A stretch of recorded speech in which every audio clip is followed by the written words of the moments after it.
Vamos a seguir el orden que tenemos de presentación de las comunicaciones.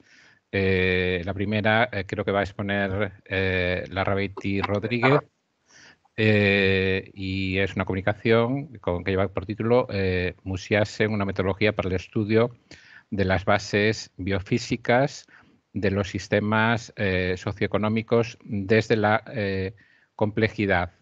Bueno, recomendamos a las personas que estéis conectadas que, excepto aquellas que vayáis a hablar, que desconectéis la cámara y el micrófono, ¿de acuerdo?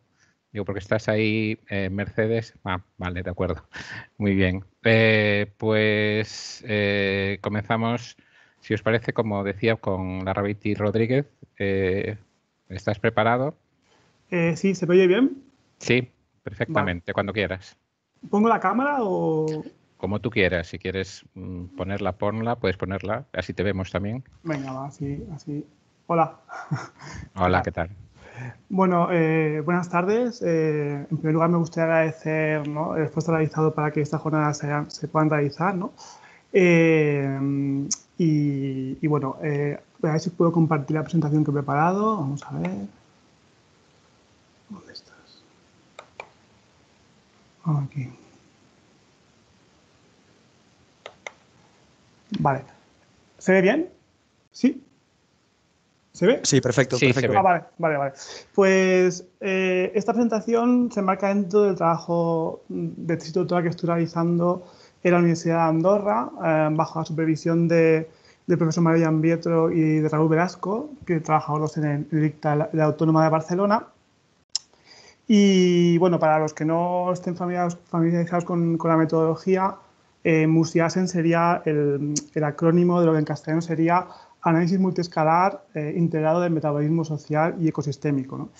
La metodología pertenece al ámbito de lo que se ha llamado la investigación sociometabólica, que con otras metodologías como MEFA lo que intenta de alguna forma es estudiar, bueno, de una manera general, los intercambios de energía y materiales que se realizan entre las sociedades humanas y los sistemas naturales, ¿no?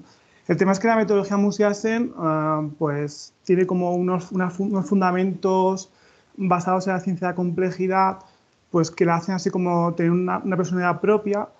Y en ese sentido, pues lo que he intentado en la comunicación que presenté escrita era de una forma exponer las principales características de la metodología en relación a su percepción del sistema económico, de lo que significa el proceso económico y de la sostenibilidad.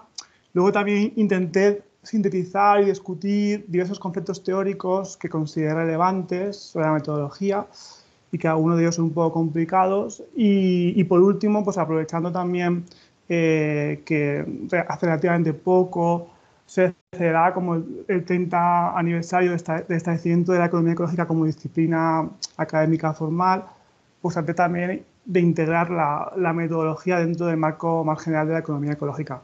Claro, el artículo es muy largo y denso y teórico, y como solo tengo 10 minutos, pues lo que he intentado ha sido pues centrarme en cosas que considero sencillas e importantes, ¿no? Vamos a ver si lo considero. Entonces, una cosa importante es que a la hora de utilizar la metodología, esta nos obliga de una forma a cambiar nuestra percepción de lo que es un sistema económico, ¿no? La unidad de estudio no es un sistema que pueda ser de alguna forma caracterizado solo con precios y valoraciones monetarias, como hace la economía convencional, sino un sistema socioecológico en donde hay una profunda interacción entre los sistemas naturales y los sistemas sociales o humanos, ¿no? En este sistema socioecológico pues podríamos distinguir lo que es la tecnosfera y la biosfera. La tecnosfera sería como el conjunto de agentes sociales, instituciones y artefactos que se encuentran bajo control humano. Y la tecnosfera es un sistema que podemos decir que es un sistema en desequilibrio termodinámico, o sea, una estructura disipativa. Es decir, un sistema que necesita de un constante aporte de energía y materiales procedentes de la biosfera, pues para mantener tanto su identidad como su estructura interna, ¿no? Pues como se muestra aquí en la figura que he puesto, pues necesitan un constante aporte de inputs procedente de la biosfera, que pueden ser agua, materiales, combustibles fósiles, suelo fértil, que son posteriormente procesados en la tecnosfera para la producción de unos inputs secundarios, como puede ser la electricidad o la gasolina o la producción de alimentos. Y esos inputs secundarios son los que permiten, de alguna forma, el mantenimiento de la estructura de la tecnosfera, es decir, de todos nosotros, de nuestros artefactos, de los animales, en fin. Entonces, la metodología lo que hace es que para estudiar estas relaciones entre tecnosfera y biosfera, utiliza una de las aportaciones principales del economista rumano George Scorregen, que es el modelo de flujos y fondos, ¿no? Entonces, se definen tanto en la tecnosfera como en la biosfera cuáles serían los elementos fondos, los elementos que deben ser mantenidos, y se cuantifican los flujos, generalmente que es la energía, el agua y la alimentación, tanto para los fondos de la tecnosfera como de la biosfera, ¿no?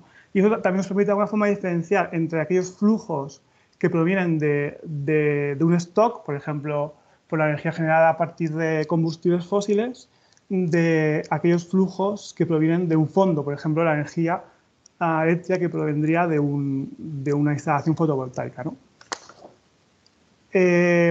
Otro concepto importante es el concepto de Olón, que de alguna forma nos permite reflexionar sobre qué es lo que percibimos y representamos a la hora de estudiar un sistema complejo, como puede ser un sistema socioeconómico, a la hora de responder a las preguntas ¿qué hace ese sistema y qué es ese sistema?, que son preguntas necesarias si queremos realizar una cuantificación si queremos realizar un análisis de metabolismo social, ¿no?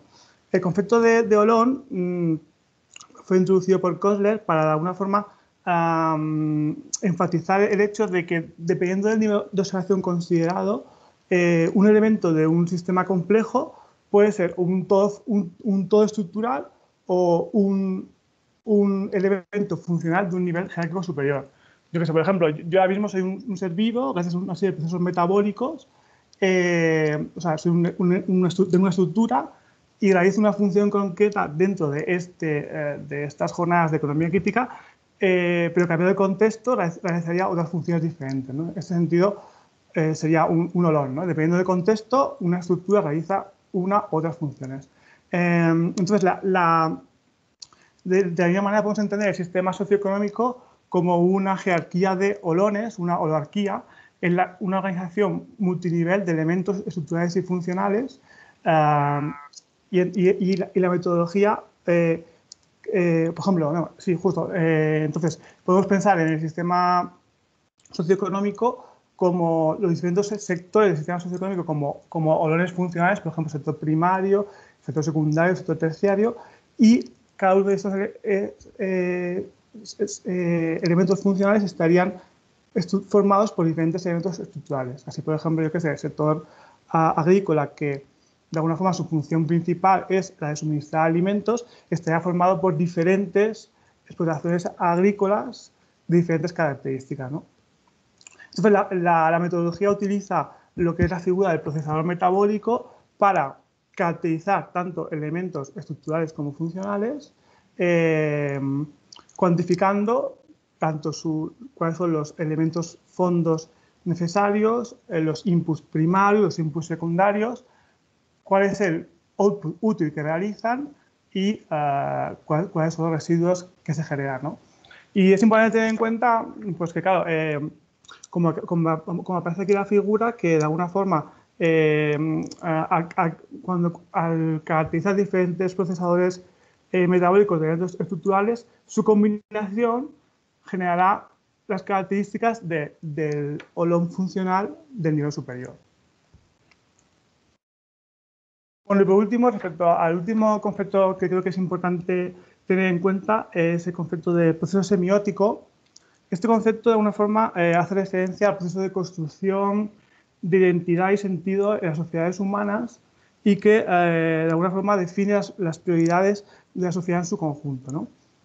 Este concepto es importante porque implica que en cualquier discusión sobre sostenibilidad hay una dimensión ideológica o política que debe ser tenida en cuenta, Y lo que se refiere a la metodología Musiasem es importante porque al aplicar este concepto la convierte en una metodología pospositivista que tiene en cuenta los diferentes valores en conflicto, las diferentes visiones preanalíticas y asimetrías de poder en la producción de conocimiento científico, ¿no? Además, este enfoque, este concepto, en una escala mayor, digamos que es importante para entender el proceso de deterioro ambiental, ¿no? En este sentido, digamos que el problema de la sostenibilidad no es una, digamos, una entidad ontológica a la que hay que combatir, como por ejemplo el cambio climático, sino que de alguna forma el problema de la insostenibilidad es el resultado de un proceso semiótico, ¿no? que de alguna forma promueve unas prácticas insostenibles dentro de un marco, ¿no? en el que la sociedad se pregunta o responde a preguntas del tipo quiénes somos como sociedad, cuáles son nuestras metas, ¿no? ¿Somos consumidores soberanos o somos seres ecodependientes e interdependientes, ¿no? Como diría Jorge Rietzmann? En fin, en ese sentido, claro, pues diferentes identidades políticas pues generan diferentes reacciones metabólicas con la naturaleza, ¿no? Entonces, con todo esto que he explicado en mente, pues de alguna forma lo que la metodología intenta es caracterizar el sistema socioeconómico considerándolo como complejo y por tanto integrando información de diferentes dimensiones. Bueno, en esta figura podemos ver que aparecen, aunque a primera vista sea un poco complicada, aparecen elementos o números pertenecientes a variables energéticas y a variables monetarias. También se integran diferentes escalas, porque se producen números por hora o también puede ser por año. Y también se tienen en cuenta diferentes niveles jerárquicos, ¿no? Lo que comentaba antes de los solones, ¿no? Se considera pues, el sistema en su conjunto, los diferentes sectores y subsectores económicos, ¿no? Y también a la hora de analizar la sostenibilidad de un sistema, pues la metodología combina como 3 niveles de observación diferentes, asociados cada uno de ellos a limitaciones de algún tipo, ¿no? Hay una visión interna relacionada con el concepto de viabilidad, en donde de alguna forma se tienen en cuenta limitaciones asociadas pues a la tecnología actual o a las capacidades humanas. Luego hay una visión externa en donde se contabilizan las presiones ambientales y asociada al concepto de factibilidad y en donde se tienen en cuenta unas limitaciones que no están bajo control humano, como puede ser la escasez o no de recursos y la capacidad o no de asimilación de desechos. Y por último hay una visión, digamos, normativa asociada al concepto de deshabilidad, en donde se realiza un análisis en relación a las prioridades de la sociedad en su conjunto, ¿no? Para saber más sobre la metodología, porque no sé si con esta exposición ha quedado la cosa más clara o menos, yo recomiendo leer los 3 libros que ha escrito principalmente el profesor Gian Pietro sobre el tema y consultar los últimos artículos publicados dentro del proyecto MAGIC, que es un proyecto europeo para el análisis del Nexus, que hace poco ha acabado. Y como conclusiones finales, pues sería que de alguna forma, en línea con los objetivos de desarrollo sostenible, la metodología permite integrar diferentes dimensiones con el objetivo de ¿qué? Pues principalmente de realizar un diagnóstico de los fundamentos biofísicos, ¿no? del sistema de objeto de estudio, que es una metodología principalmente cuantitativa, pero que de alguna forma reconoce la existencia de una serie de elementos inmateriales o nocionales en los sistemas complejos que no se pueden cuantificar, pero que están ahí, ¿no? Como he comentado antes con el tema del proceso semiótico. Y por último, que es que, digamos que frente a narrativas, digamos, de la economía convencional, pues basadas quizás en, bueno, basadas en el supuesto de maximización una maximización de utilidad del consumidor, bajo un marco general, digamos, de crecimiento económico, pues la metodología nos invita, digamos, a a considerar una postura más holística, pero también una postura más humilde, ¿no?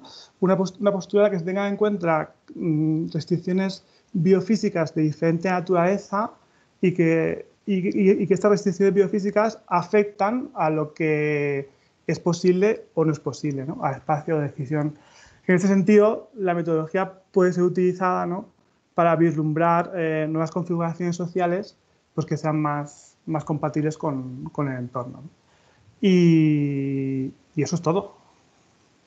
Muy bien, muchas gracias. Muy interesante tu presentación. A continuación vamos a seguir con la siguiente comunicación. Bueno, vuelvo a insistir que intentéis ajustaros al tiempo. Lamento tener que insistir con esto, pero bueno, para que nos quede después también algo de tiempo para poder resolver dudas y entrar en algún pequeño debate. La segunda comunicación es de Gonzalo Efraín López Paredes y lleva por título ¿Es posible superar la maldición de los recursos?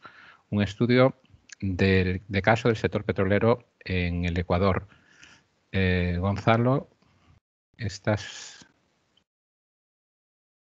por ahí, Gonzalo? ¿Aló? Sí, sí, sí. Sí. Bueno, pues sí, cuando sí. quieras puedes ya empezar. Ok. Ahí se ve la... A ver... Ahí se ve las diapositivas, disculpen. Sí, se está viendo, está bien. Ok. Bueno, voy a iniciar. Muchas gracias. Bueno, antes que todo voy a prender la cámara también. Disculpen. Hemos perdido la presentación. Ok. A ver.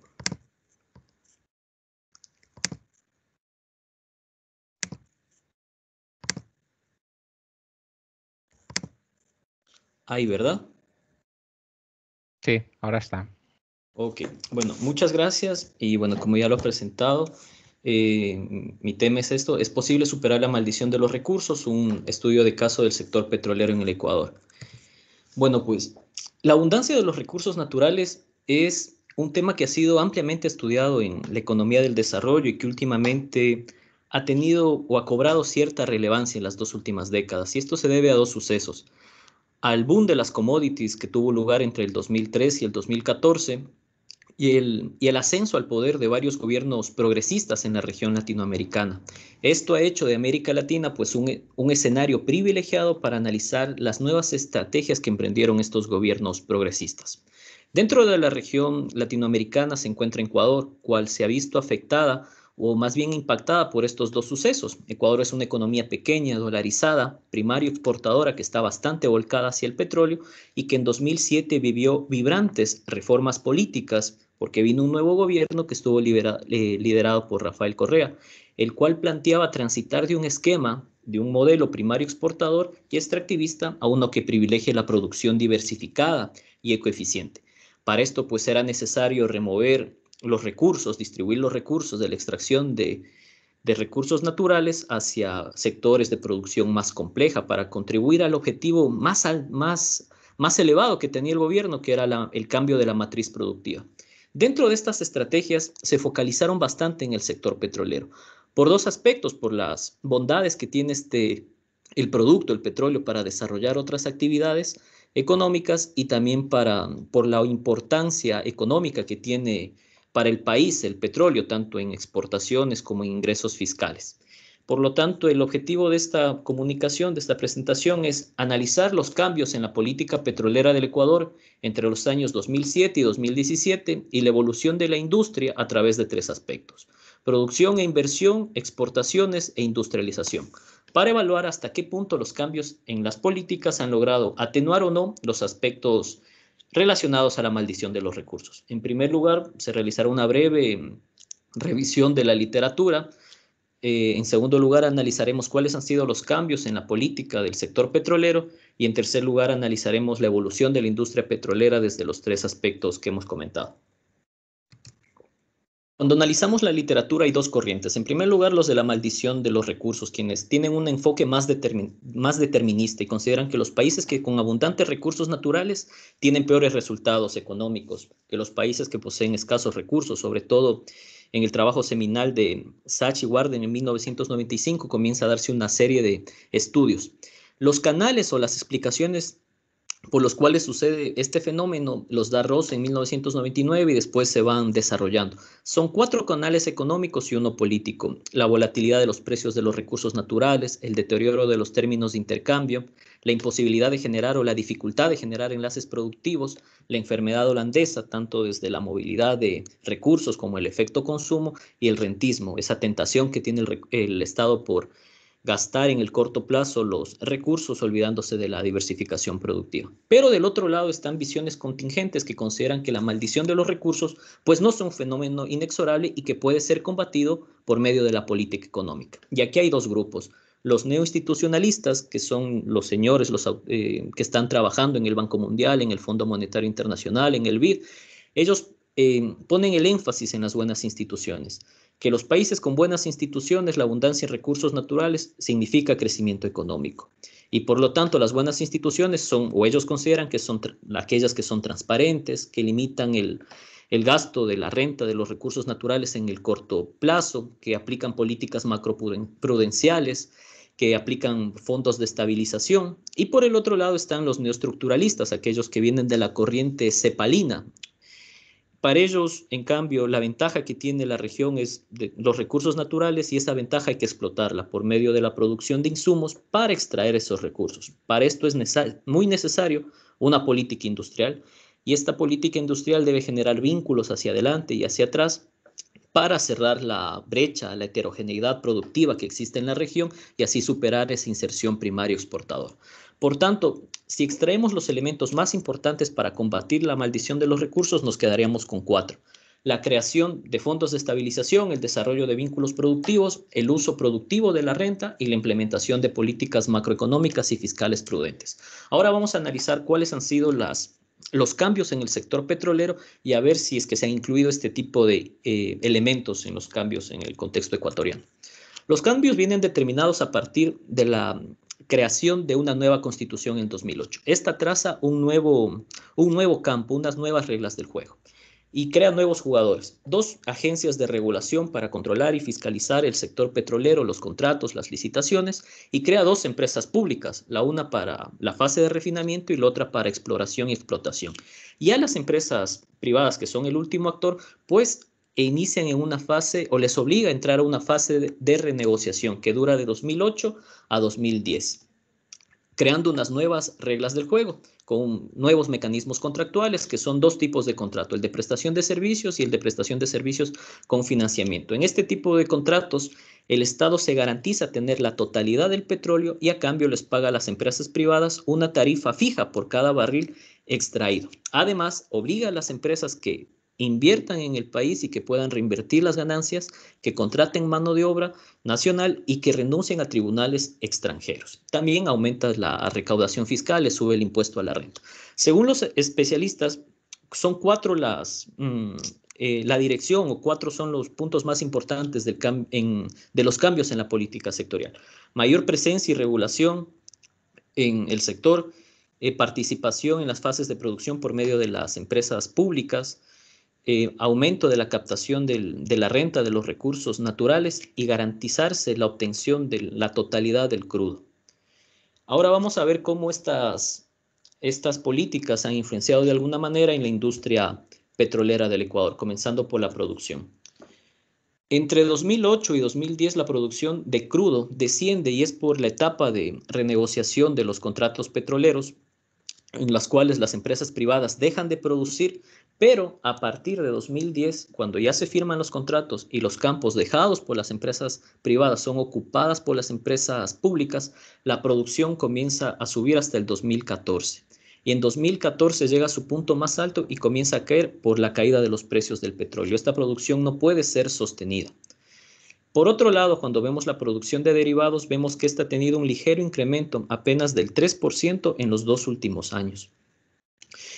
Como podemos ver aquí, la producción de petróleo en general sigue bastante concentrada en el crudo. Cuando analizamos la inversión en el 2007, vemos que el 55% de la producción pública representaba lo que era el total de la inversión privada, y a partir de ese año la inversión pública crece hasta 5 y 6 veces más.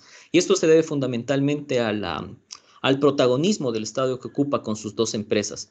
Pero cuando nosotros analizamos en qué fases está invirtiendo el Estado, está invirtiendo especialmente en la fase de explotación y no así en la fase de exploración o de refinamiento, con lo cual complica el ciclo petrolero y tendría una vocación más de explotación, más extractiva, todavía primario exportadora. Y por otro lado, cuando analizamos la inversión privada, es bastante lineal y tampoco puede cubrir a la inversión pública cuando ésta cae. La inversión pública se encuentra con sus límites cuando cae el precio del petróleo. Cuando analizamos, en cambio, las exportaciones, vemos que tiene un comportamiento muy parecido al de las producciones. A partir de 2010, que el gobierno tiene la totalidad del crudo, también lo maneja con una orientación exportadora, seguramente para aprovechar los precios altos del petróleo. Sin embargo, esto de igual manera dista mucho con las exportaciones de derivados que siguen siendo marginales en relación al total.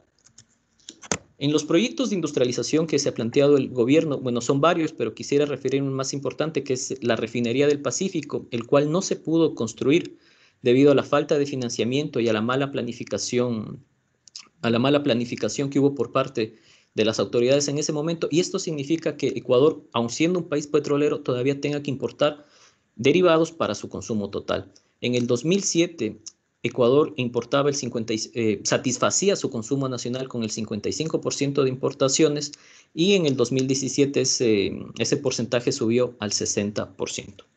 Por lo tanto, como conclusiones podemos decir que durante este periodo 2007-2017, que fue el que duró el tiempo de Rafael Correa, los cambios en las políticas han sido importantes, sin embargo no han sido suficientes, no han sido tan vigorosos para atenuar todos los aspectos de la maldición de los recursos. ¿Por qué? Porque no se han tocado algunos puntos esenciales.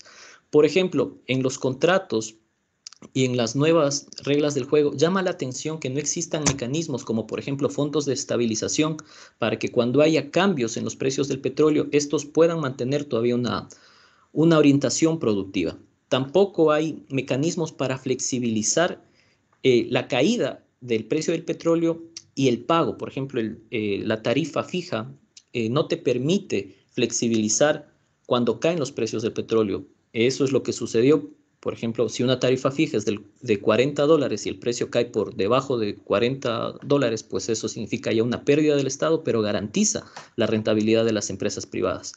Otro punto que es sustancial, y pese a que se habló mucho del cambio de la matriz productiva, en los contratos petroleros no se pueden ver políticas de contenido local que son importantes para desarrollar estos vínculos hacia adelante y hacia atrás. Y por otro lado, tampoco se han creado mecanismos para que la renta petrolera se destine significativamente a inversiones productivas dentro del mismo sector para que pueda aumentar la producción de refinamiento, y también ha habido una mala planificación o una deficiente planificación en los proyectos de industrialización. Y bueno, eso es todo. Muy bien, gracias Gonzalo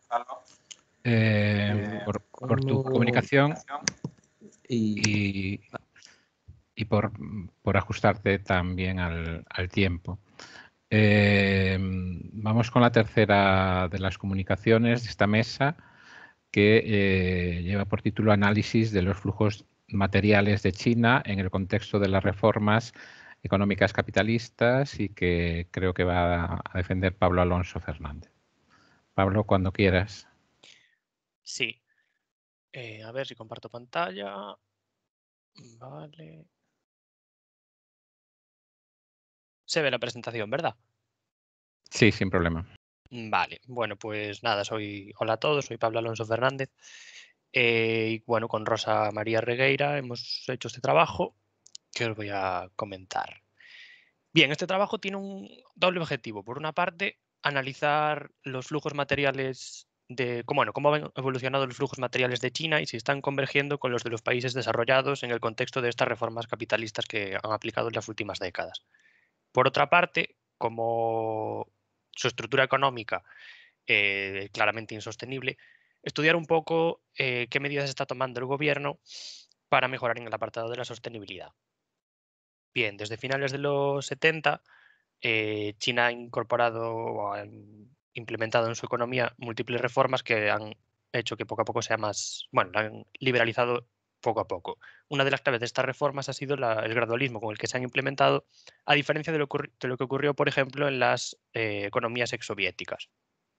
Otra de las claves ha sido la apuesta por la inversión extranjera, que comenzó en las zonas económicas especiales, lo que permitió que el gobierno chino pudiese analizar sus efectos de forma reducida antes de generalizarla a otros territorios. A través de la inversión extranjera, la industria creció orientada principalmente a las exportaciones, por lo que la adhesión a la Organización Mundial del Comercio es otro de los puntos claves en el desarrollo chino en las últimas décadas, porque permitió que creciesen en gran medida las exportaciones y además derribó algunas de las barreras que quedaban frente a la inversión extranjera, que todavía a día de hoy sigue siendo una de las claves de que China mantenga su nivel de crecimiento. Ya en los flujos materiales, bien, la extracción interior podemos considerarla como la base de todos los demás, es la suma de todos los materiales extraídos de la naturaleza y utilizados en algún proceso productivo, y si le añadimos las importaciones físicas y le restamos las exportaciones físicas, obtenemos el consumo material interior, que nos da un poco la medida del consumo material que necesita realizar un país para el desarrollo habitual de su economía. Vamos.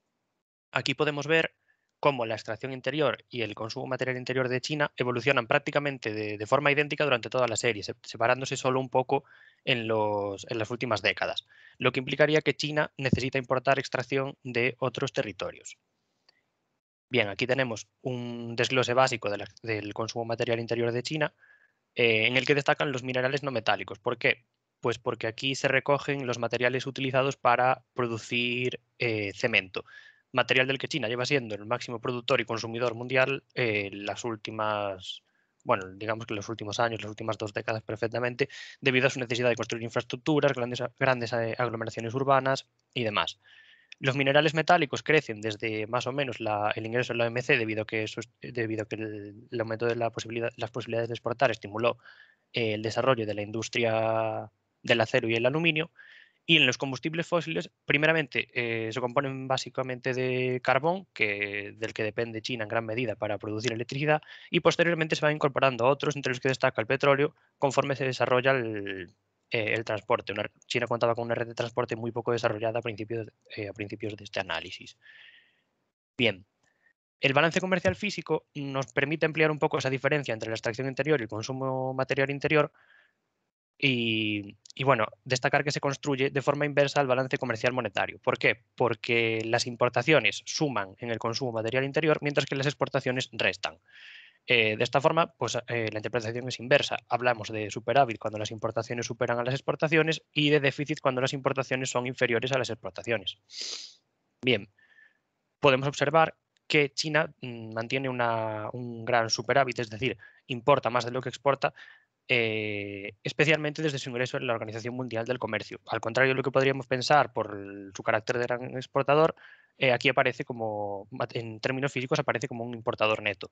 Destacan esos minerales metálicos que comentábamos antes para la industria del acero y el aluminio, los combustibles fósiles, compuestos sobre todo de petróleo y aunque en menor medida de carbón, pero recientemente han aumentado las importaciones de este material, y en la biomasa, sobre todo, importaciones de alimentos, de los que China tiene una gran dependencia externa.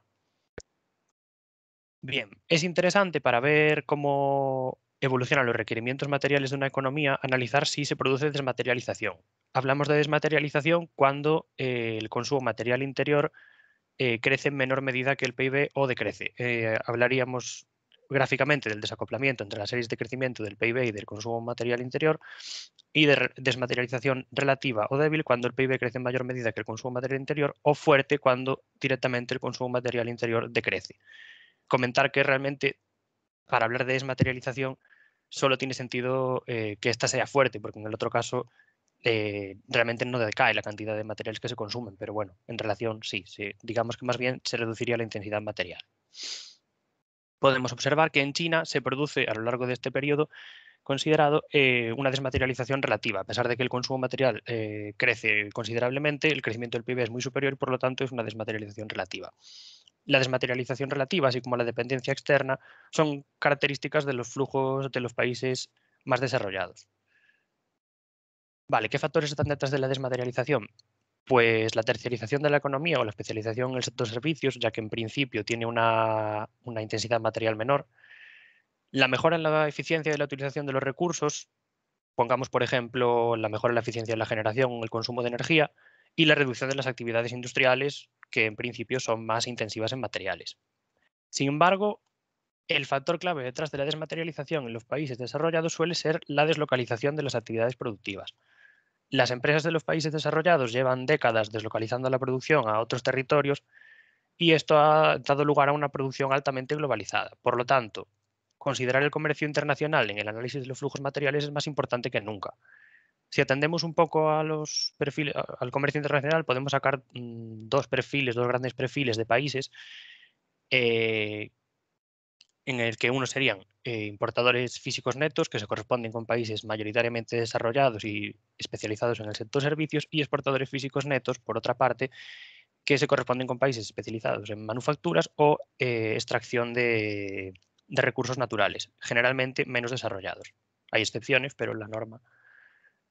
Vale, para medir los flujos comerciales físicos podemos hacerlo mediante sus flujos directos, que es directamente el peso del bien comerciado, sin más, o incluir también los flujos indirectos, que implicaría tener en cuenta los materiales utilizados en la producción que no son incorporados al bien final.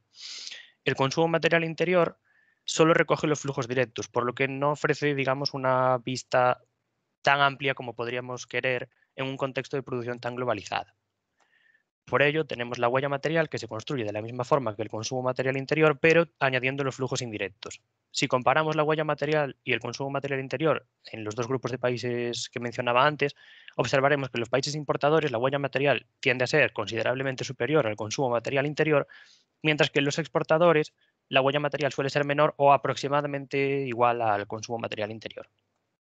Aquí podemos ver cómo la huella material de China se sitúa por debajo del consumo material a lo largo de toda la serie, lo que es una característica propia, como decíamos, de un país exportador, a pesar de que con sus flujos directos China es un país importador neto, claramente.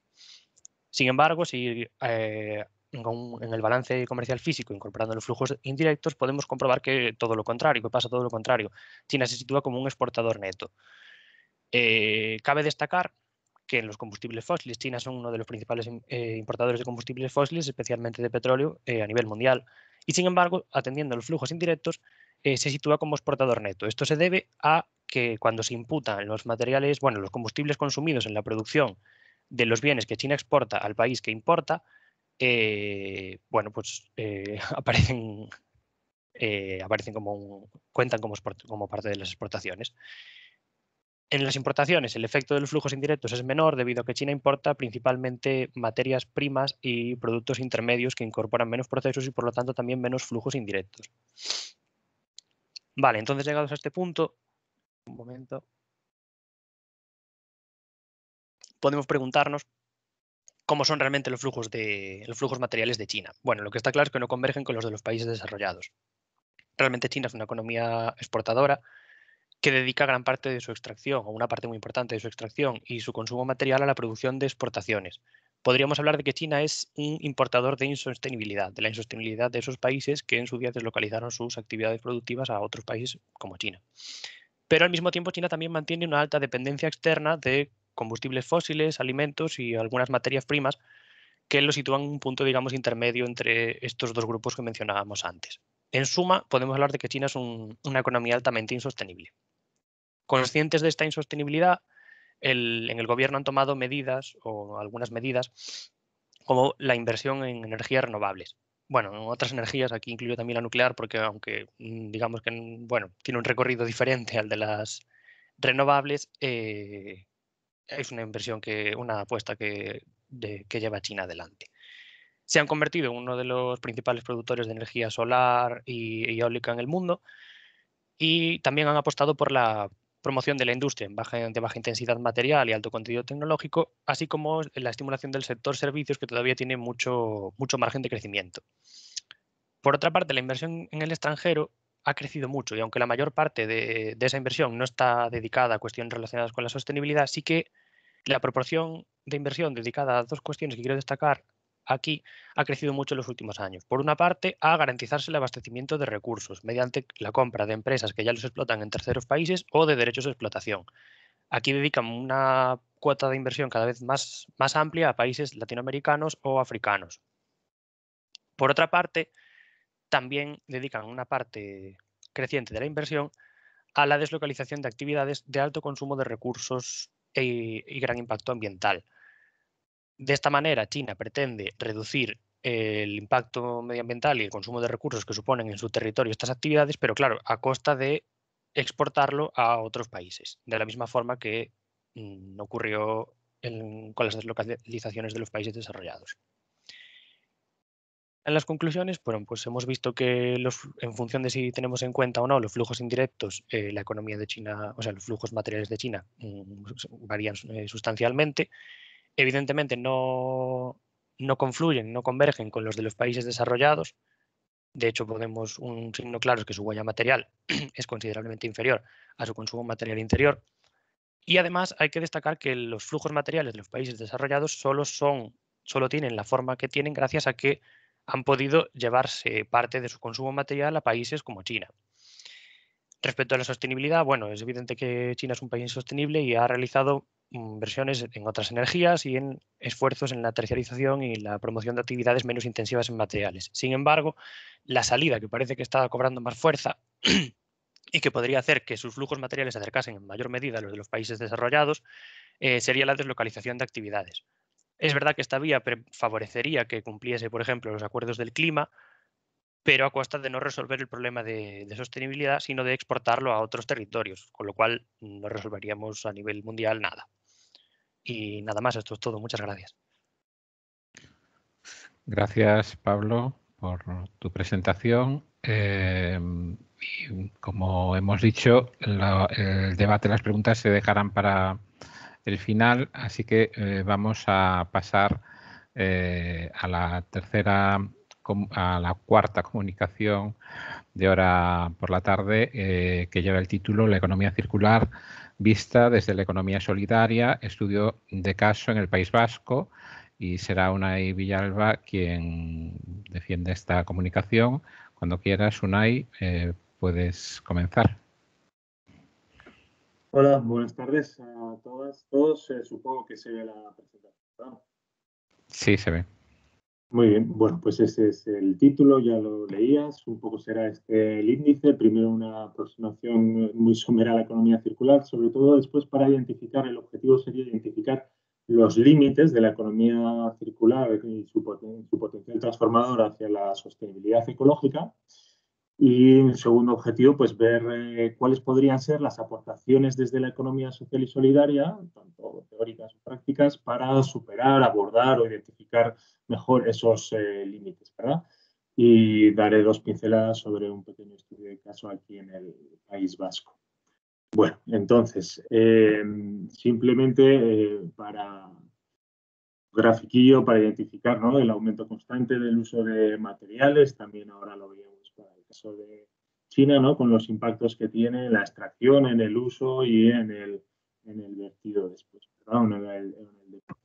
Entonces, la idea de la economía circular es que surge como supuesta solución o una solución más para alcanzar esa sostenibilidad. ¿Cómo? Pues pasando de la imagen de la izquierda de economía lineal, en la que veis que los flujos más gruesos son los de extracción de recursos naturales y después también los de vertido e incineración, a la imagen de la derecha, ¿no?, en la que seguiríamos siendo una economía lineal, ¿no?, en términos biofísicos, porque siempre utilizaremos o extraeremos recursos naturales y también se producirán pérdidas de esos recursos, pero las líneas más gruesas son las de azul intenso, ¿no?, en las que se da una recirculación de todo tipo de recursos, ¿vale? Para ello, pues se utilizarían diferentes estrategias, entre ellas, pues esta opción famosa, de las más famosas, que sería las de las 9 o 10 Rs, ¿no?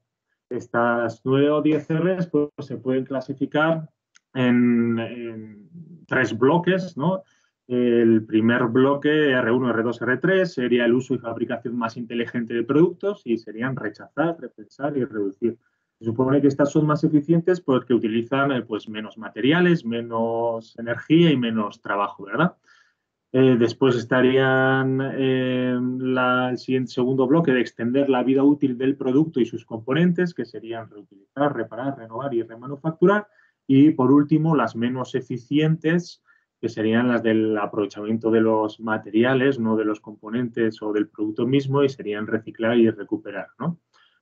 Otra imagen de estas mismas 9 Rs, ligándola a las dos primeras imágenes, serían las más eficientes, son precisamente las que reducen la entrada de materiales directamente a nuestro metabolismo social, o sea, R0, R1, R2 ahí. Después tendríamos de la R3 a la R7 el segundo bloque, ¿no? que lo que harían sería alargar la vida útil de los productos y de los materiales o ralentizar, ¿no?, la necesidad de nuevos materiales. Y R8, R9, reciclar y recuperación energética, que pues evitarían después el depósito, ¿no? Vale. Bueno, vamos a ver algunos de los límites para que esta economía o moda ahora actual de la economía circular realmente sirva como solución para la sostenibilidad ecológica global, ¿no? Los dos primeros límites son muy sencillos, ¿no? Tienen que ver con la termodinámica y el uso energético de los materiales o con el, por ejemplo, el crecimiento del stock físico de de cada uno de los países, ¿no? Entonces, si vemos aquí este pequeño diagrama de Sankey para el caso de la comunidad autónoma del País Vasco, a la izquierda, como veis, tenemos la entrada de materiales, ¿no? Después está el total de materiales procesados en millones de toneladas, lo que sería el tamaño de nuestro metabolismo socioeconómico, y a la derecha tendríamos las salidas. Entonces, los primeros límites que identificamos, ¿cuál era? Pues si veis, o bueno, uno que ni siquiera he puesto ahí, pero que ya que se ve que es la mayor salida son las exportaciones. En el caso de Euskadi es una economía industrial altamente exportadora, ¿no? Las exportaciones, de hecho, ya pues, salen de nuestro propio metabolismo y salen, se nos escapan a cualquier medida de circularidad en el territorio de nuestras propias políticas, ¿no? Más allá de eso que se llama la ampliación, o sea, la responsabilidad ampliada de los productores, que suelen ser bastante laxas y demás, ¿no? Pero se nos escapan y son la mitad de los materiales, ¿no? Después, un tercio de los materiales son de uso energético, como veis, ¿no? Su composición es naranja y verde, o sea, la mayoría es combustibles fósiles y algo de biomasa. Y como es el uso energético es disipativo por la termodinámica, pues también se nos escapa de cualquier política de circularidad. Entonces, en realidad, solo estaríamos hablando del flujo menor de abajo, esas 9,7 millones de toneladas de uso material, de los cuales, y aquí venía el segundo límite, el crecimiento del stock, como veis, la mitad, algo menos de la mitad, 4,3, van a existencias sociales. Es decir, que nuestras economías crecen año tras año, pues eso, nuevas carreteras, nuevos edificios, nuevos cables y cargadores de móviles acumulados en nuestras casas, ¿no? Y al final tendríamos los residuos. Entonces, las medidas de circularidad de alargamiento tendrían que ver con esas existencias sociales, que duren más los materiales, pero al final no sería una solución si siempre se está haciendo físico, ¿no? Y al final lo que nos queda de circularidad de reciclaje sería, pues como veis, apenas 3,3 millones de toneladas, los flujos más pequeñitos, ¿no? Esos son algunos de los límites, digamos, más biofísicos, más naturales, ¿no? Después tienen que ver algunos de los límites más económicos, y es que las prácticas actuales de economía circular por parte de empresas e instituciones pues siguen basadas en fundamentos neoclásicos, ¿no? Sobre todo con los discursos de competitividad, eficiencia tecnológica y orientación a mercados. En definitiva, no cuestionan el crecimiento económico continuo y, por lo tanto, reproducen efectos rebote continuamente que no reducen el uso de materiales en última instancia, ¿no? Decimos que la aplicación es mayoritariamente tecnocrática y no tiene en cuenta otro tipo de consideraciones sociales, que después hablaremos de la economía social y solidaria. En ese sentido, están soluciones que se están aplicando del lado de la eficiencia tecnológica, en el lado de la oferta, en el lado de los productores, de las empresas, sin tener en consideración pues, el otro lado de la balanza, que es el lado de la demanda, del consumo, donde habría que introducir criterios de suficiencia, ¿no? Es decir, la eficiencia tecnológica es necesaria, pero no es, valga la redundancia, suficiente sin límites o criterios de suficiencia, ¿verdad? Además, muchas de las medidas de economía circular no están considerando pues, la traslación en realidad de los costes e impactos de traslación geográfica o social, ¿no? Y como veíamos también en la definición de las Rs, bueno, me las he saltado un poco, pero supongo que las conocéis, están centradas más en los productos que en los sistemas económicos en sí o en la cadena de valor, ¿verdad? Esto me lo salto. Entonces, ¿cuáles podrían ser algunas de las aportaciones de la economía social y solidaria para abordar algunos de esos límites? Primero desde el plano teórico y después veremos cómo algunas sí se cumplen en los casos, ¿no? La resignificación de las 9 Rs, ¿no? Pues eso, reducir, rechazar, reconceptualizar, todas esas Rs están bien, pero no simplemente aplicadas a los productos, sino al conjunto de las cadenas de valor y al conjunto del sistema económico. Y eso sí es algo que hace la economía social y solidaria, ¿no? Incluyendo pues, trabajo de cuidados, incluyendo los conceptos de sostenibilidad de la vida, incluyendo reconceptualizar lo que es el valor social, etcétera, ¿no? Hace eso gracias a que la economía solidaria tiene unos principios y valores normativos, ¿no? Según el caso de REAS, pues se adhieren, hay unas cartas y se adhieren cada entidad a cumplir estos principios de equidad, trabajo, sostenibilidad, cooperación, no lucratividad y compromiso con el entorno. Principios que resultan clave para aplicar después algunas ideas de la economía circular. Por ejemplo, la no lucratividad o lucratividad limitada nos permitiría extraer del esquema de la obtención de beneficio para poner en el centro de la actividad económica pues, otras prioridades socioambientales o ecológicas o de uso de materiales en este caso, ¿no? El principio de cooperación nos sería útil en el sentido de dejar de lado la competitividad de los productos o de empresas entre sí, ¿no? Para hablar de cooperación y colaboración más en un sentido ecosistémico, ¿no? De tal forma que busquen eficiencias globales y no parciales, ¿sí? Después también la economía solidaria nos ayudaría para introducir una ética de la suficiencia y un consumo responsable, sobre todo en el que decíamos en el lado de la demanda, ¿verdad? Después, desde las prácticas, estamos viendo que la economía social y solidaria ya tiende a crear redes sectoriales y territoriales, que no busca el crecimiento continuo, una expansión de todas las empresas y de sus explotaciones, sino que lo que buscan son replicabilidades coordinadas a nivel local de las experiencias, ¿no? Una de estas ejemplos sería la creación de mercados sociales, que podrían ser algo asimilable al cierre de los círculos, ¿no? en un ecosistema o en el uso de materiales, pero círculos que tienden a medida de lo posible, pues ser sacarlos del mercado, ¿no? Desmercantilizados, ¿no? Y por lo tanto, si no se guían por el beneficio, pueden guiarse por las prioridades socioambientales, ¿no? En alguna manera estarían imitando los ecosistemas. Y después, otra de las cuestiones en las que podría aportar sería en la economía circular. Está surgiendo toda una literatura enorme sobre los nuevos modelos de negocios circulares, ¿no? Pues en la economía social y solidaria también podría hablar de otros emprendimientos guiados por otras lógicas, ¿no?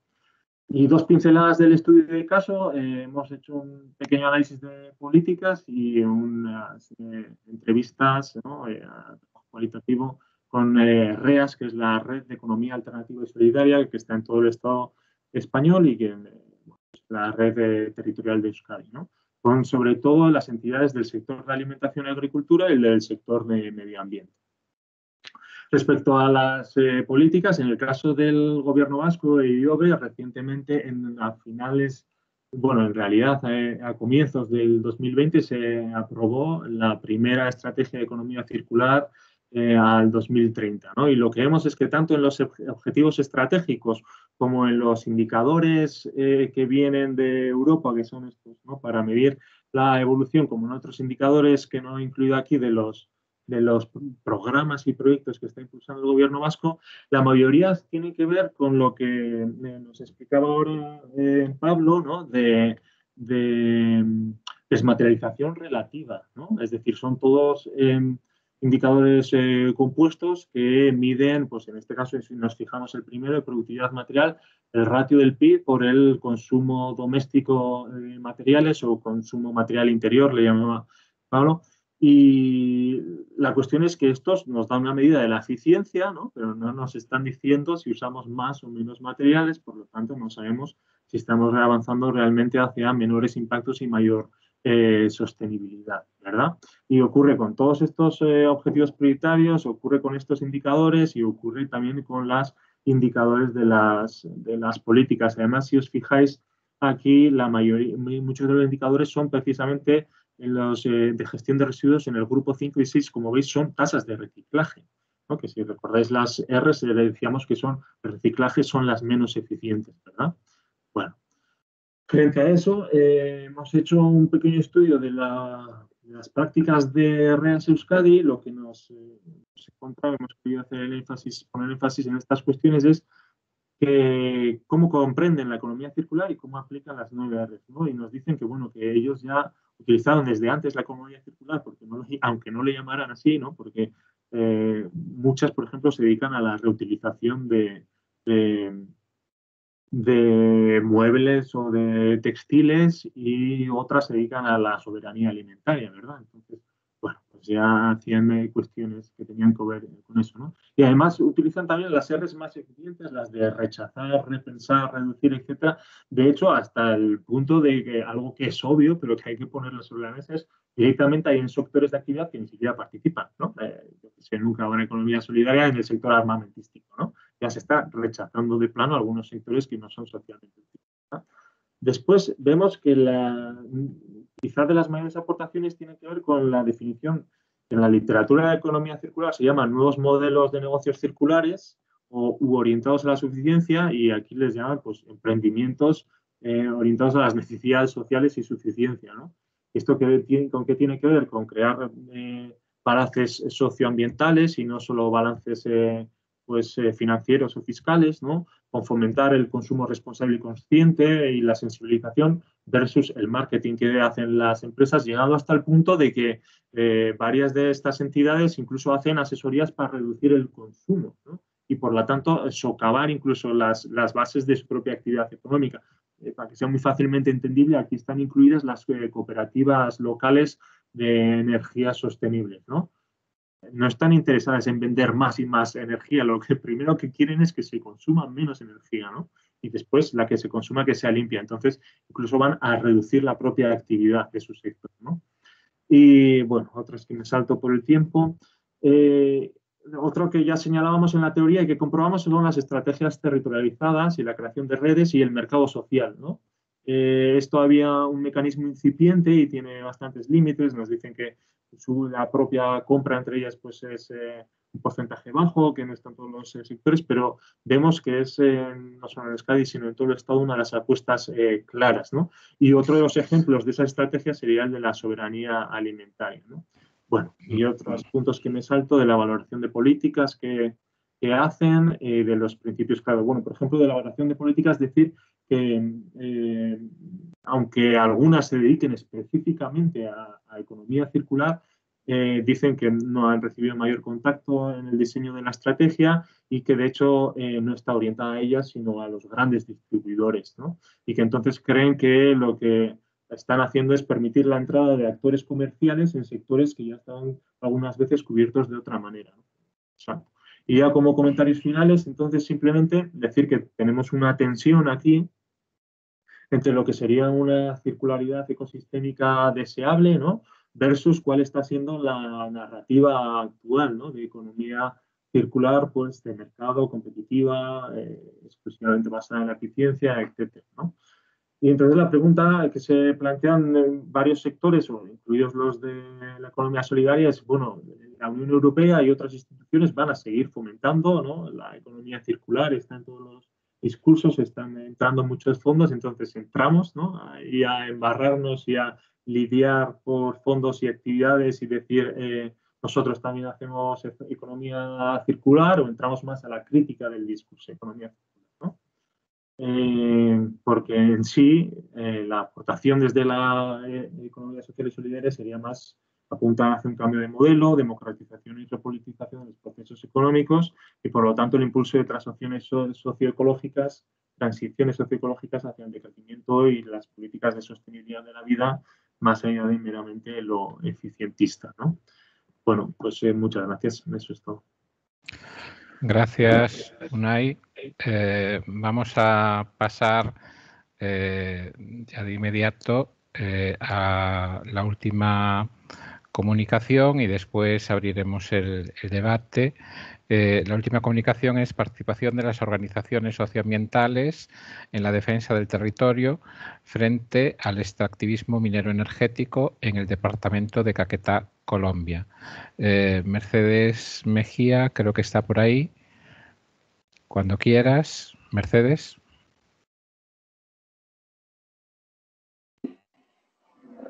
Aquí estoy. Muy bien, pues nada, cuando quieras. Y estoy por compartir la pantalla.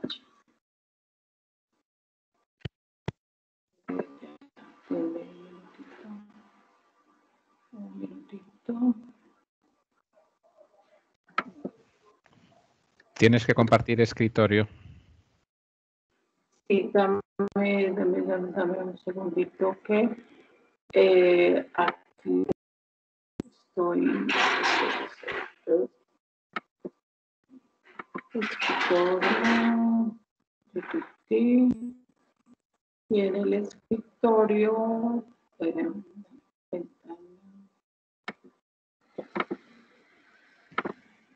Si ya estamos viendo tu escritorio, ahora tienes que abrir el documento. Ya está abierto y estoy dando. ¿Lo están viendo? Sí, sí, lo estamos viendo. Ok, entonces muy buenas tardes para ustedes. Estoy en la Amazonía colombiana, Florencia, Caquetá. Este es el trabajo de investigación que estoy desarrollando como estudiante del doctorado en Educación y Cultura Ambiental bajo la dirección de la doctora Norma Patricia Vela Murillo. Pues decidí no presentar como tal todo el proyecto porque pues eso es, acá decimos un ladrillo, pero sí como, digamos, los avances y los resultados que hemos tenido hasta el momento. Ya aquí lo de crisis civilizatoria, modelos de producción y consumo, todo esto ya ampliamente conocido por todos. Dentro de este trabajo hemos encontrado una relación que para estos temas de participación en Latinoamérica hay un vínculo que se ha dado entre el ejercicio de toda esa hegemonía, poder, territorio y militarización. De esto encontramos libros de biodiversidad, de desarrollo sustentable y militarización, publicado por la UNAM de México, y todo, digamos, esta presencia militar que hace que la participación y que hace que todos los procesos que se desarrollan en los territorios cada vez sean más difíciles. Esa defensa del territorio y que utiliza unos procesos de participación en esa defensa del territorio. Entonces, ¿qué se está haciendo en este momento en la Amazonía? Y es que se está luchando por volver a tener esas costumbres ancestrales en confrontación continua y unos procesos de movilización permanente. Las luchas sociales en incremento, la participación, caso de Colombia, es ley en Colombia, pero resulta que tenemos en el Congreso también un proyecto en el cual cambia esa participación por algo que se llama concertación. Tenemos el problema, esa disputa entre usos de suelo, ordenamiento territorial. Y entonces está el interés privado versus ese interés público. Aquí lo estamos evidenciando cuando corporaciones transnacionales... Mercedes, perdona que te interrumpa. No sé si estás pasando las diapositivas porque solo vemos la portada. Digo, por si las estás pasando, tendrías que ponerlo en modo presentación. Lo puse en modo presentación y no me pasa. Espera, ahora sí lo vemos. Ahora las...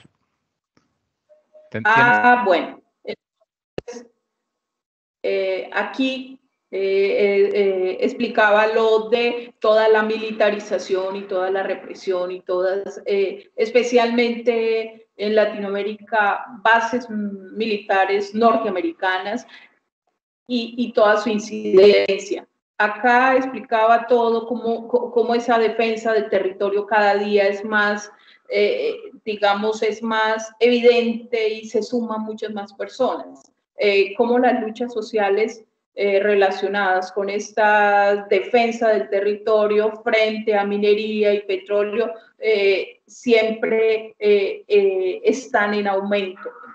La participación como ahí se está en el Congreso promoviendo un proyecto de ley para que esa participación, que es ley, cambie a una concertación. Esa concertación solo se haría a nivel central y alcalde, sin ninguna participación de consejos, asambleas, y continuaba con la disputa de esos usos del suelo, el ordenamiento territorial, interés privado versus interés público, que lo estamos en este momento viviendo, caso específico colombiano, y parte de esto es lo que queremos como trabajar dentro de mi proyecto de tesis, como las corporaciones transnacionales, empresas nacionales también y hacendados. Y le sumamos porque en los grupos de trabajo salió políticos dirigentes versus comunidades campesinas, indígenas, afrodescendientes y organizaciones de la sociedad.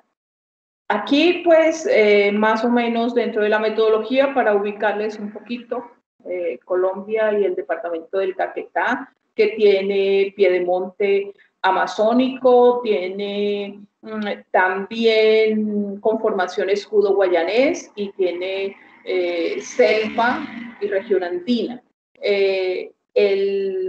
La metodología que se utilizó, que se está utilizando, porque es un trabajo que se está desarrollando en este momento, es fenomenológica hermenéutica, y tenemos dentro de la forma de colectar la información, es grupos de discusión, y estamos en esa parte. Lo que les estoy presentando, todo esto ha salido de esos grupos de discusión. Aquí tenemos esto ampliamente conocido: la selva amazónica bombea 20.000 millones de toneladas de agua cada día hacia la atmósfera, y resulta que en diciembre del año pasado ya nos llega la noticia que el agua está cotizando en Wall Street. Entonces ahí hay una situación de análisis que es bien interesante. Como somos el 6% de esa Amazonía que bombea toda esa cantidad de agua, y la Amazonía en Colombia es el 42%, casi la mitad del territorio colombiano, y desafortunadamente no, muchos de los colombianos están de espaldas a esta Amazonía. ¿Cómo es el territorio? Aquí tenemos un caso específico de una especie endémica que está en el sitio donde le dieron licencia a un bloque petrolero. Esto en ninguna parte del mundo sería posible que en un sitio de tan alta diversidad se diera este tipo de licencia ambiental.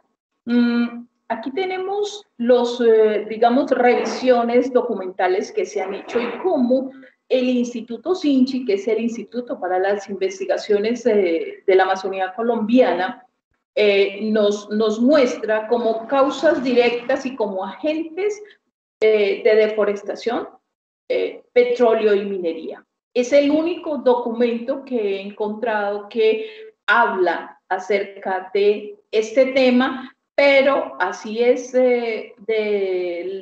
digamos, institucional, oficial. La institucionalidad y la oficialidad no lo atienden. Aquí esto es otro tema y son 1.995 hidroeléctricas para Latinoamérica. Todos esos copitos blancos son hidroeléctricas. Nos encontramos que Distrito Minero para Colombia está dado por una investigación que hizo ONU contra el delito y entonces nos muestra lo rojo, exploración de oro de aluvión más coca en Colombia. Lo amarillo es solo oro de aluvión, lo gris es coca y lo verde pues es sin evidencia. Entonces, ya a partir de este documento de 2018, que hace parte del Plan de Desarrollo Nacional del gobierno presente, ya ahí se dijo que ese era el Distrito Minero para Colombia. Entonces, la Amazonía colombiana con proyecciones de minería desde el plan de desarrollo. Esto, si de pronto se alcanza a mirar, los cuadros negros es todas las poligonales para hidrocarburos que avanzan también hacia parte del territorio de la Amazonía. Aquí tenemos las licencias ambientales para el departamento del Caquetá, mapa de la izquierda, y se hace la representación de este punto rojo de todas esas licencias y entonces allí nacen buena parte de los ríos que van a alimentar esa cuenca del río Amazonas. Aquí títulos mineros, aquí tenemos proyectos de oleoducto que atraviesa 4 regiones. Atraviesa los llanos orientales, atraviesa las 3 cordilleras y luego va 25 kilómetros mar adentro en el puerto de Buenaventura sobre el Océano Pacífico. Allí está que los barcos van a ser cargados y descargados en alta mar. Y aquí, si pueden ver una línea punteada azul, esa línea punteada sería un ramal de ese oleoducto y ese ramal de ese oleoducto está en la Amazonía colombiana y encima en un parque nacional natural, que es el Parque Picachos. Y resulta que esta región que les estoy señalando con el puntero, allí se hicieron operativos militares para sacar campesinos con la excusa de que eran deforestadores. Estos campesinos llegaron allí con planes del gobierno hace 40, 50 años. ¿Y qué pasa? Ese territorio corresponde al sitio que está demarcado por la alternativa para la construcción de ese oleoducto, que será el ramal Tapir del oleoducto al Pacífico. Tenemos una situación que nos encontramos y que salió en esos grupos focales y que es que el desminado, entonces aquí tenemos el desminado que programado, el que se va a hacer, y los puntos azules es donde se ha hecho desminado. Coincide para el caso del Caquetá con el sitio asignado por las poligonales para hidrocarburos. Tenemos también que hay, en el caso de política pública, el año pasado se diseñó un COMPES, digamos, para controlar deforestación, y este COMPES tiene, dentro de las muchas incoherencias, dice sistemas integrados de seguridad en los sitios en donde hay deforestación. Sistemas integrados de seguridad. La deforestación necesita, además de medidas punitivas, todos unos procesos bien diferentes. Tenemos, y ese COMPET fue firmado y ya está aprobado y en ejecución. Aquí tenemos este mapa cedido por la organización Vivos, en donde hay superposición de territorios, y esa superposición de territorios es las poligonales para hidrocarburos, esa superficie con esas líneas nos muestra todo lo que está programado para aspersión. Y además es el territorio en donde hay proyectos de 11 hidroeléctricas y todo esto en la Amazonía.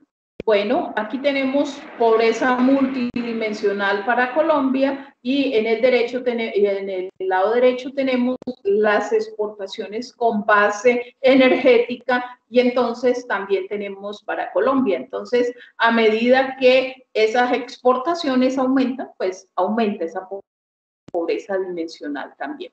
Aquí tenemos, digamos, desde el punto de vista judicial, hay una sentencia que le concede derechos al Amazonas colombiano y hay unas órdenes judiciales que debe cumplir desde Presidencia de la República, alcaldes, corporaciones autónomas, y nadie las cumplió. Se hizo seguimiento de esta sentencia después de 2 años de promulgada y nadie la estaba cumpliendo.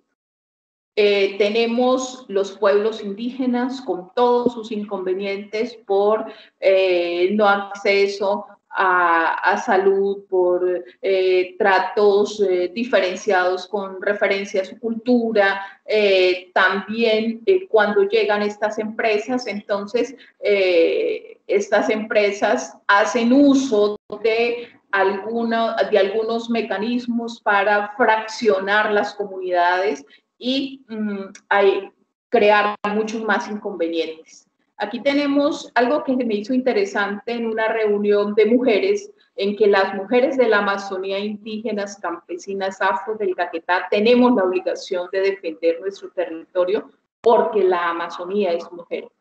Entonces, esto lo decían mujeres indígenas.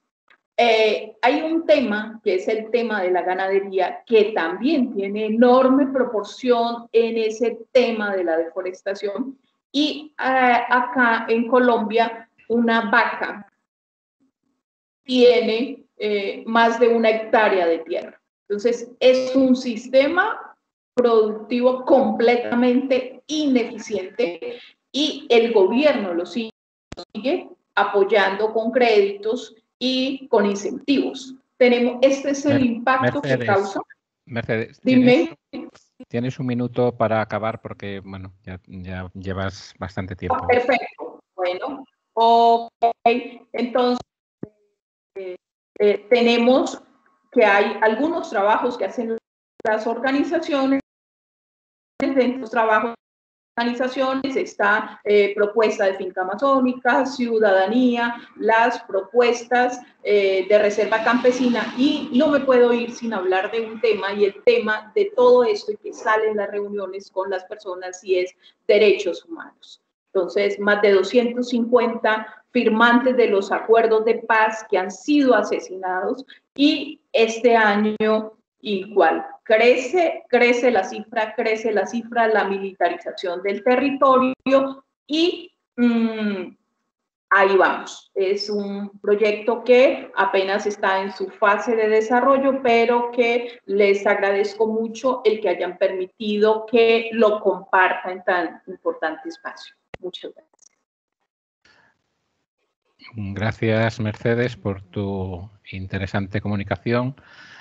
Nos quedan 25 minutos hasta que hagamos el descanso en estas jornadas para que hagáis preguntas o comentarios o, bueno, lo que queráis.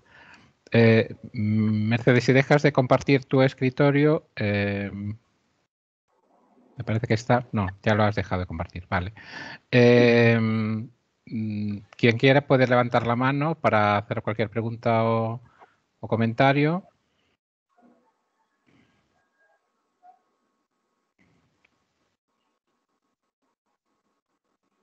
bueno, podéis también interpelar unos ponentes a otros sobre vuestras comunicaciones, porque aunque han sido sobre temas diferentes, existe también una relación importante entre algunas cuestiones que habéis tratado.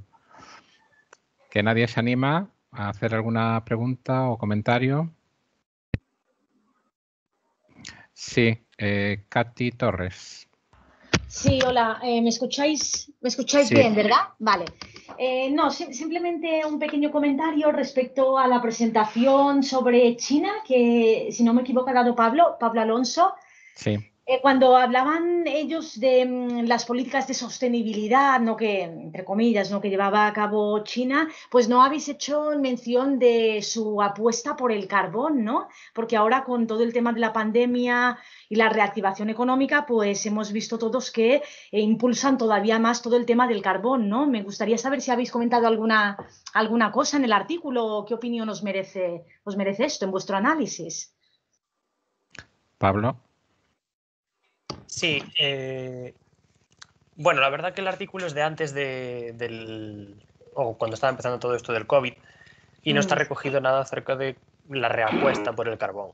Pero bueno, en cualquier caso, sí, China lleva siendo muy dependiente del carbón en toda su historia y a pesar de las inversiones en las renovables y todo el tema, realmente representan sobre su mix energético las energías no fósiles apenas un 12 o un 15%. Y es verdad que a partir de ahora tienen pensado continuar con la inversión en carbón, o sea, deshacer los pasos que tenían caminados. En realidad, claro, si antes al principio de la pandemia se comentaba que gracias a que China había dejado de producir por la pandemia, habíamos mejorado un montón en cuanto a emisiones y demás, pues ahora vamos a ver el efecto contrario, precisamente a que ese tiempo perdido ahora tiene que recuperarse de alguna manera. Ese dinero que no se generó pues va en detrimento de inversiones en otro tipo de energías. Vale, muchas gracias. Bien, yo os invito, aunque estemos en telemático, a que nos veamos las caras de vez en cuando. Entonces, las personas que intervengan quizás estaría bien que se es conectaran. Verdad. Esta soy yo, perdona. Vale. No, digo, porque así también nos vamos viendo y conociendo. Tienes razón. Vale. Vale. Tengo ahí a Mercedes con la mano levantada. Mercedes Mejía. Sí, muchísimas gracias. También para, digamos, complementar lo del trabajo sobre empresas y cuando se habla de China, en la Amazonía colombiana, China tiene unas inversiones enormes, incluso en sitios prohibidos como es que tienen un bloque petrolero en un páramo, tienen unos impactos ambientales en un municipio que se llama San Vicente del Caguán y ellos le recomiendan a sus trabajadores que en esa área donde se encuentra su explotación no deben consumir agua ahí. Entonces, estas son como algunas de las situaciones en las cuales empresas chinas, para el caso del Caquetá, es una sola, que tiene todos estos impactos y que desafortunadamente no pasa nada. Gracias. Bien, gracias. No sé si alguien más tiene levantada la mano. Unai. Sí, vale, gracias. Para el primer expositor, Larrabiti, no sé, no tengo el nombre aquí a la vista, perdón.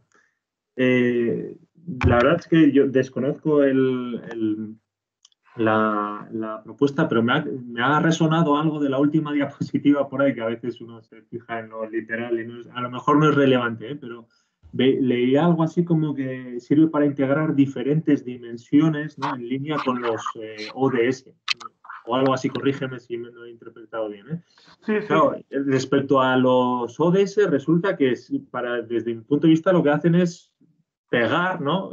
Añadir diferentes dimensiones, pero precisamente, a pesar de la retórica, no tratan bien la integración de diferentes objetivos. Es decir, hay bastante literatura que habla de la insostenibilidad de los ODS por los conflictos que hay entre los diferentes indicadores, diferentes objetivos o de las inconsistencias, ¿no?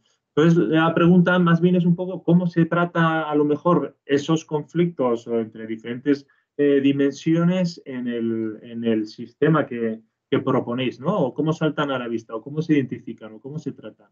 Si es que tiene sentido mi pregunta, si no, pues nada.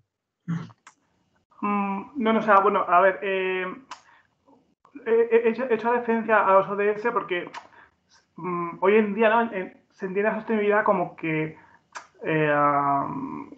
es algo que tiene que tocar diferentes cosas, ¿no? O sea, por ejemplo, ¿no? Un análisis desde el Nexus, por ejemplo, toca la alimentación, toca la energía, ¿no? Toca el agua.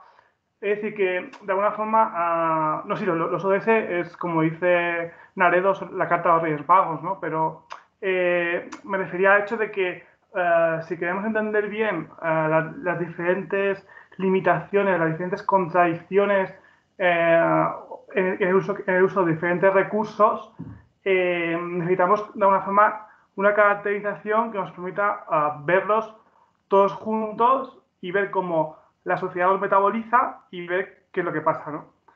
Y para eso necesitamos una metodología, pues eso, que lo tengamos caracterizados todos ellos, ¿no? Ahora, por ejemplo, estamos trabajando mucho con el tema de los recursos del Nexo. Y ver de alguna forma las incompatibilidades entre, por ejemplo, aquí en Andorra, donde trabajo yo, pues no podemos entender que si un sector demanda más de un recurso, por ejemplo, las pistas de esquí, de agua, pues quizás hay una contradicción con respecto a las posibilidades de desarrollo de otros sectores, ¿no? Como puede ser residencial. Y bueno, a eso me refería con la necesidad de... Pero a la vez el tema del agua está relacionado con la energía, ¿no? Y a eso me refería con la necesidad de entender la sostenibilidad de una forma más completa, ¿no? más integrada, ¿no? Pero sí, lo que dices tú de los objetivos de desarrollo sostenible, efectivamente, bueno, de hecho, bueno, también, quizás se pueda ver también en la incompatibilidad entre diferentes dimensiones, ¿no? Por ejemplo, la incompatibilidad entre un crecimiento económico, creo que es el objetivo número 8, me parece, con respecto a otros objetivos, ¿no? Más relacionados con soberanía energética o alimentaria, ¿no? Bueno, era esto un poco a lo que me refería, ¿eh?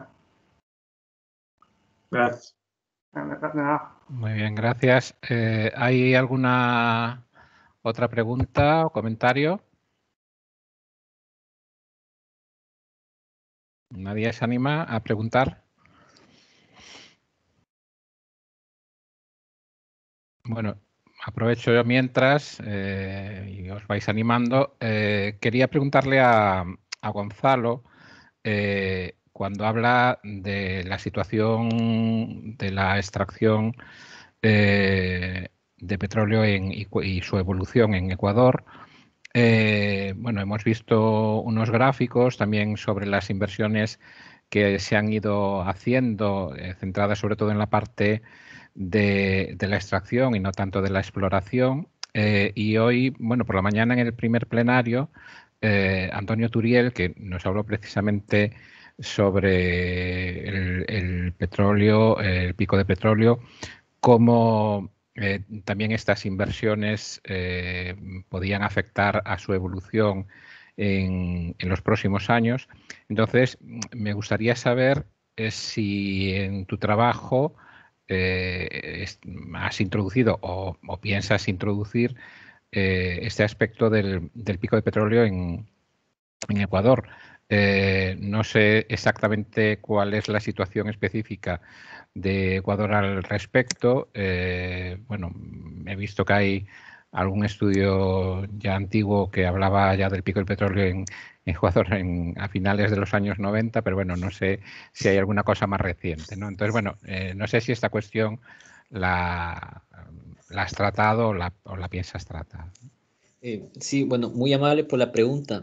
Hay un estudio de Espinosa y, bueno, de unos chicos del Instituto Geográfico, bueno, lo publicaron en el 2019 en Energy Policy y me parece que ellos calculan que el pico del petróleo va a ser 2024 o 2030 aproximadamente para Ecuador.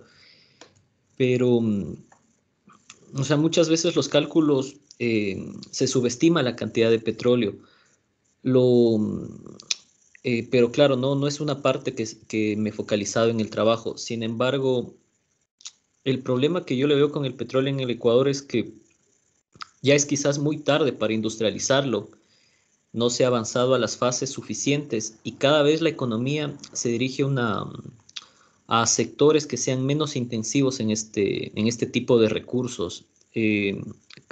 Hay bancos que están prestando cada vez menos dinero a estas empresas transnacionales petrolíferas si es que no tienen instrumentos o mecanismos más eficientes. Y ese es un problema para las empresas públicas, por ejemplo, ecuatorianas, que pese a que tienen gran participación en el sector, pues tienen bastantes debilidades tecnológicas.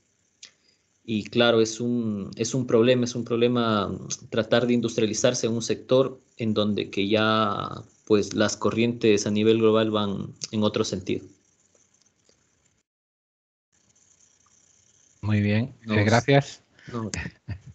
A ver, ¿alguien se anima a comentar algo, a preguntar? No sé si hay alguien con la mano levantada, yo no veo. Si acaso hay, pues que abre el micrófono y puede hablar. Sí, yo quisiera comentar algo con respecto al trabajo de Mercedes. Y claro, es como que estamos en la contraposición. Yo, en cambio, desde Ecuador, como tratando de industrializar el petróleo, y en cambio, Mercedes, pues, desde el lado de Colombia, que es la lucha por el territorio que ahí subsisten. Yo, bueno, más que por el trabajo mismo, sino por comentarle a Mercedes, no sé si es que se vio a lo mismo en Colombia, pero, por ejemplo, en Ecuador había el caso del Yasuní para aumentar la frontera petrolera, justamente, que son territorios un poco inexplorados, pero que tienen gran biodiversidad y además habitan poblaciones que no han sido contactadas incluso. Sin embargo, pues aún así, o sea, se están entrando igual las petroleras. Yo no sé si es que este debate también se lo vive al nivel en que se lo vivió en Ecuador, en Colombia, aunque yo tengo entendido que en Colombia la mayoría de empresas que trabajan o sea, es como de ustedes de inversión extranjera directa, ¿no? Gonzalo, sí, muchísimas gracias por el comentario. Nosotros, de hecho, hemos hecho algunas visitas a de Yasuní. Mantenemos contacto con algunos de los grupos ecologistas de allá, con la doctora Elizabeth Bravo, porque a pesar de que la frontera con Ecuador tiene, digamos, explotación de hidrocarburos desde hace ya 50 años, nuestro departamento del Putumayo, en el departamento del Caquetá es muy escasa. Acá estamos en proceso de exploración. Entonces, tenemos solo un bloque petrolero en explotación. Y cuando escucho tu conferencia, nos da más argumentos. ¿Por qué comenzar a explotar en este momento si las expectativas son esas? Entonces, no es que estemos como en contraposición, no, tu estudio es muy importante y nos argumenta, e incluso para mi trabajo será muy interesante leer tu artículo, porque nos argumenta el por qué esta lucha que tienen las comunidades, esta participación que se están peleando las comunidades, esta defensa del territorio, tiene razón. En el caso de Colombia, según la información que se arrojó en el grupo focal, estaba proyectada para en el 2014 tener más de 20 bloques petroleros ya en explotación para el departamento del Caquetá. Y a este momento, 2020, no se ha logrado. por parte de los inversionistas que pretendían. ¿Por qué? Porque la resistencia de las comunidades ha sido enorme. Ellos tienen los contratos firmados, pero no tienen la licencia social para hacer el trabajo, y entonces se les dificulta mucho a las empresas, se les encarecen mucho los trabajos, y cuando se hace que se cumpla todo, digamos, por parte de las comunidades, que se cumplan toda la normatividad establecida, entonces se les hace muy costoso hacer estos trabajos de exploración y de explotación.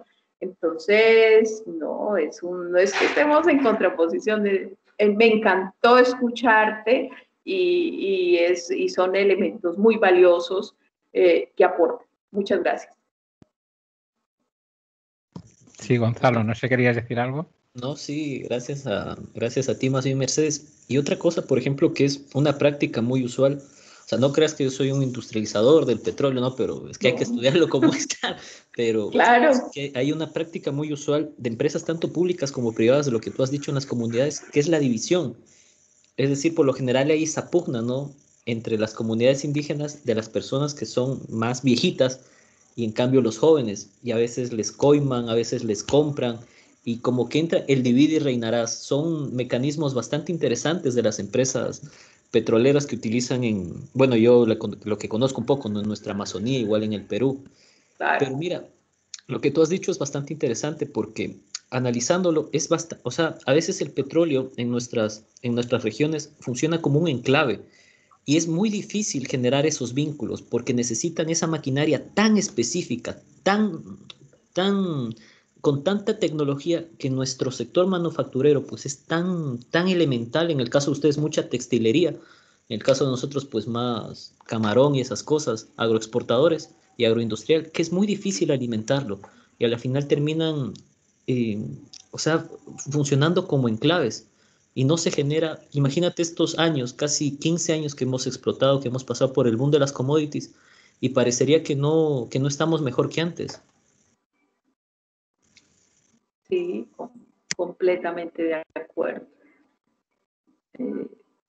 Y lo más triste es que nuestros territorios cada vez más y más con unos niveles básicos insatisfechos.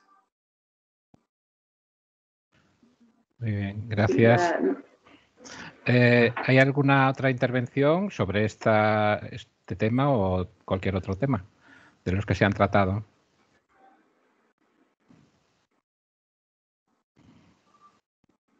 ¿No? Bueno, yo voy aprovechando estos tiempos para ir introduciendo alguna cuestión. Quería referirme a algo que dijo Pablo Alonso cuando, aunque introdujo matices al explicarlo, cuando hablaba de las energías alternativas en China, ¿no? Que estaba ahí la energía nuclear y bueno, incluso ella de alguna forma parecía que se disculpaba, ¿no? Yo creo que en estos casos hay que intentar ir buscando otra terminología, ¿no? Porque esto de las alternativas y sobre todo cuando se meten renovables con nuclear, que esto es un intento que ya se lleva haciendo muchos años, y dando esta idea de que realmente son alternativas al modelo energético vigente, pues bueno, siempre acaba dando lugar a una cierta confusión, ¿no? Entonces, bueno, era simplemente un comentario en este sentido, ¿no? Que a lo mejor tenemos que hablar y separar, o sea, la energía nuclear es energía nuclear, ni es alternativa, es bastante convencional por otra parte, sobre todo en ciertos países, ¿no? Pero bueno, es simplemente un comentario. ¿Quieres comentar algo tú, Pablo? Sí, no, nada, totalmente de acuerdo. Yo creo que más bien me quería referir ahí a energías alternativas al carbón, sobre todo, que tienen una dependencia muy alta del carbón. Pero sí, desde luego la nuclear pues, no cambia mucho, vamos, no es el recorrido más sostenible, digamos. Y además de que lo que decías, claro, la alternativa tampoco tiene tanto. Simplemente eso, hizo una inversión muy fuerte en energía nuclear también y parece ser que siguen apostando por ella. veremos con qué resultado, pero bueno, por lo que nos explicaban por la mañana parece que tampoco tiene, en fin, no tiene mucho sentido discutir mucho sobre la energía nuclear como alternativa porque no tiene mucho recorrido el uranio. En cualquier caso, eso, ni limpia, ni sostenible, ni nada. Entonces, sí, simplemente era diferenciarla del carbón como una de las alternativas que utilizan para reducir el consumo de carbón. Bien, gracias, Pablo. Nos quedan 4 minutos por si alguien quiere hacer algún comentario, alguna pregunta.